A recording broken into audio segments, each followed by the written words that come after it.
Well, I mean, hopefully we don't get any of that. Yeah, I mean, I think that's something that I think normally we've got really good group. I think we're pretty level-headed, pretty even-keeled. So we tend not to have massive egos. It's not something that any of us find attractive. So that would be the last thing I would want to see, and probably the most least attractive thing I think that's involved in sports is some guy with a massive ego running around. So that's all stuff I don't like.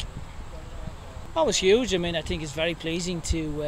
I think when you look at the factors involved, sellout crowd, I think your rival, all that's gone on with them. I think very, very pleasing to go, and very satisfying to go and do that. So it was great, but we move on. We moved on to Bethlehem now, and we've got a big game against them on Sunday. So we need to be prepared and ready for that. Yeah, I mean, I think that's something we speak a lot about, next game, and I think they obviously enjoyed the weekend, and then it's next game. For us, our process is pretty much the same. We'll come in on the Monday and analyse, go through the game, and then look to the next game. So I think for us, perspective and process are probably two of the biggest things that we try to keep, whether you win or whether you lose. I think that's probably the most important aspect of it, is to stay level and to stay focused on what you're trying to achieve. I have a lot of players that have a lot of pace. I think that the challenge when you look at Bethlehem and a lot of the MLS teams, I think Bethlehem have used, I think they said it was 39 players, so there's a lot of players that are involved. So again, it's trying to make the players aware of who we think will show up, try to prepare ourselves for some of their attacking threats. But until Sunday comes, we're not actually going to know until we get the team. So it's for us, again, be aware of what they're doing, but then focus on what we can control, which is our preparation and how we try to play the game.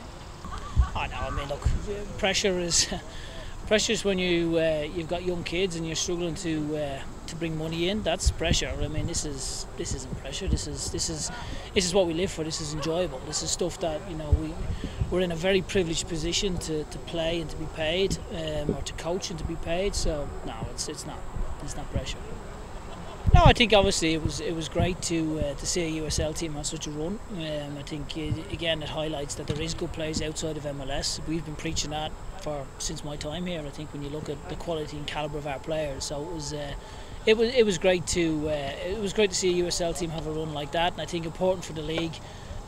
Again, to show people that there is very, very good players in the league that are all capable of playing at the MLS level. We've obviously been very pleased with Mark. I think Mark is a young man. He's taken on board a lot of the things we've spoken about. Worked very, very hard. I think been given an opportunity with Canada, grabbed his opportunity. I think again worked really hard with the under-23s with the Canadian national team. Then gets his opportunity to go Cup.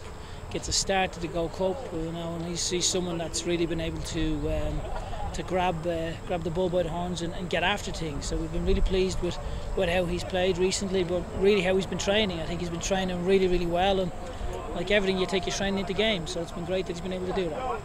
Very good. I think that's something we speak about. We've got all players that can play. I think it's indicative of how the season's gone for us. We've got multiple players that can all play, can all score goals. To have 5 different goal scorers was fantastic. Again, shows what we're all about. We're not necessarily relying on one person to score. So no, we've been really pleased with how the whole squad has been performing, and we're coming into a busy period for us. We've got a lot of games coming up, so we need to make sure our training load's been monitored, and I think the biggest thing is to go out and enjoy those games.